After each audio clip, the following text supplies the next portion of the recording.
जेव्हा माझा स्कूलमध्ये लास्ट दिवस होता तेव्हा सगळ्या टीचरांनी माझ्यासोबत फोटो काढले. क्या बात आहे. म्हणजे फोटो यासाठी काढला की नंतर फोटो काढायला मिळणार नाही म्हणून? मला असं काही माहिती नाही. तो माझा बेस्ट फ्रेंड आहे, मी पण त्याची बेस्ट फ्रेंड आहे.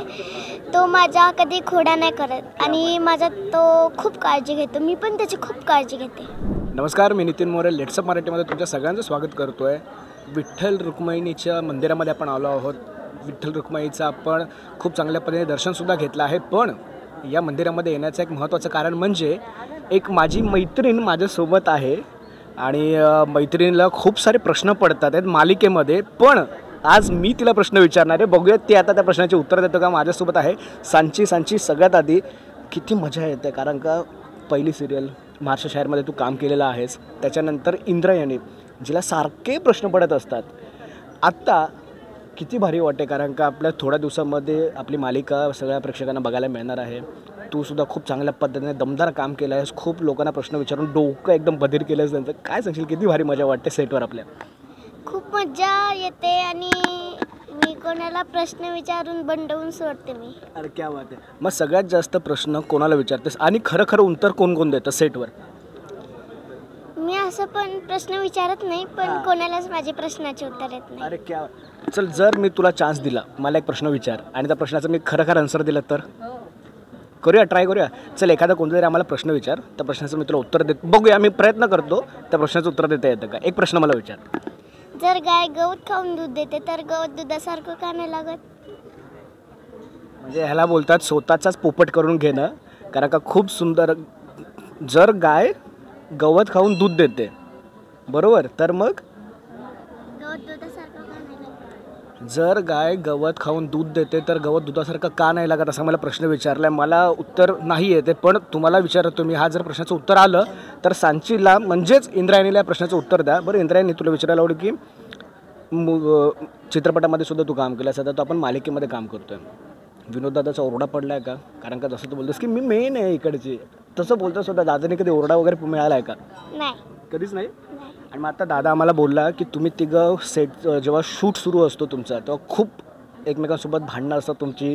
पण एकदा काय सीन सुरू झाला की तुम्ही लगेच टेक देता. खरोखर भांडणं होतात की फक्त दादाला दाखवण्यापुरते, त्याला त्रास देण्यापुरते असतात ते? खरोखर सांगा, खरोखर होतात भांडणं की नाही? खरोखर होतात. म्हणजे एक बोलतात निरागसता असते माणसांमध्ये, किंबहुना मुलांमध्ये. तीच निरागसता मला इंटरव्ह्यूमध्ये सुद्धा दिसते. शाळेतले स्कूल फ्रेंड्स तुझे खूप असतील, बरोबर. तू जिकडे राहतेस, परभणीला जे राहतेस, तिकडे सुद्धा तुझे फ्रेंड्स वगैरे खूप असतील. जेव्हा त्यांनी तुला टी व्हीवर बघितलं तेव्हा त्यांनी तुला काय चिडवलं वगैरे? अरे हां, आता ही मोठी हिरोईन झाली, आता आमच्यासोबत खेळेल का वगैरे, असं कोणीच चिडवलं का तुला? बिलकुल नाही. बिलकुल नाही. त्यांना आवडतं तू काम करत असते? हो. काय कमेंट्स आल्यात तुला? जेव्हा माझा स्कूलमध्ये लास्ट दिवस होता तेव्हा सगळ्या टीचरांनी माझ्यासोबत फोटो काढले. क्या बात आहे. म्हणजे फोटो यासाठी काढला की नंतर फोटो काढायला मिळणार नाही म्हणून? मला असं काही माहिती नाही. बरं, तर आत्ता आपण बोलत होतो की केदार दादाच्या घरी जाणार आहेस आधी की कोणाच्या? खरं सांगायचं. बघ, हा इंटरव्ह्यू केदार दादा पण बघतो. केदार सरांच्या. आणि मॅडमने पण बोलवलंय बँगलोरला जायचं. मग तिकडे काय? तिकडे आता बघूत. बरं, तर आपल्या आता मालिका येते, बरोबर. मालिकेमध्ये तुझे 2 मित्र आहेत. एकाचं नाव आहे गोपाळ आणि एकाचं नाव आहे अदू. सगळ्यात जास्त कोण आवडतं आणि कोण जास्त त्रास देतो आमच्या इंद्रायणीला? सगळ्यात जास्त त्रास मला अदूच देतो. म्हणजे अदू नाही देत, गोपाळ पण देतो. अच्छा. आणि मग सगळ्यात आवडता कोण आहे इंद्रायणीचा? अदू. का? कारण की तो माझा बेस्ट फ्रेंड आहे, मी पण त्याची बेस्ट फ्रेंड आहे. तो माझा कधी खोडा नाही करत आणि माझा तो खूप काळजी घेतो, मी पण त्याची खूप काळजी घेते. मग मी काय बोलतो, जेव्हा तुम्ही सेटवर असता तेव्हा डबा वगैरे सोबत बसून खाता का की काय, कसं असतं? सोबत बसून खातो. सोबत बसूनच खातो ना? खरंच खूप भारी वाटतं. तुर्तास मी इथे थांबतो, कारण का इंदूसोबत मला खूप साऱ्या गप्पा मारायच्यात, पण इंटरव्ह्यू आपण नाही करत, आपण फक्त गप्पा मारतोय. तू बोललीस की मला प्रश्न विचारा. आणि अजून एक मी तुला प्रश्न विचारला तर चालेल? आता तू मला प्रश्न विचार, त्याचं उत्तर मला आलंच नाही. अजून तुला प्रश्न विचारतो, त्या प्रश्नाचं उत्तर बघूया तुला येतं का? ठीक आहे. जर एक हत्ती डबक्यामध्ये पडला, डबका असतं ना, खड्ड्यात पडला, तर तो बाहेर कसा येणार? तो त्याच्या सुंडीने येणार. नाही, चिक्कल आहे. त्या खड्ड्यामध्ये खूप सारा चिखल आहे, त्या चिखलमध्ये हत्ती पडला तर तो कसा बाहेर येणार?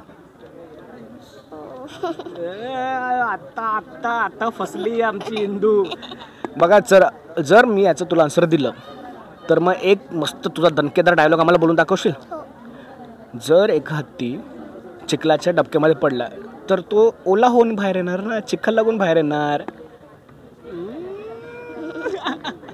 तर मग जाता आता एक दमदार डायलॉग सांग आणि काय बोलशील, आपली मालिका किती वाजता आणि कोणत्या वाहिनीवर आपल्याला बघायला मिळेल? अरे बया चाफा मेला वाटतं. काय सांगशील, किती वाजता आपली मालिका बघायला मिळणार प्रेक्षकांना? 25 मार्च पासून संध्याकाळी 7 वाजता फक्त आपल्या कलर्स मराठीवर. खरंच खूप भारी होत आहे. तुर्तास आपण थांबूया इकडे आणि तुला आणि तुझ्यासोबत सगळ्या टीमला ऑल द व्हेरी बेस्ट.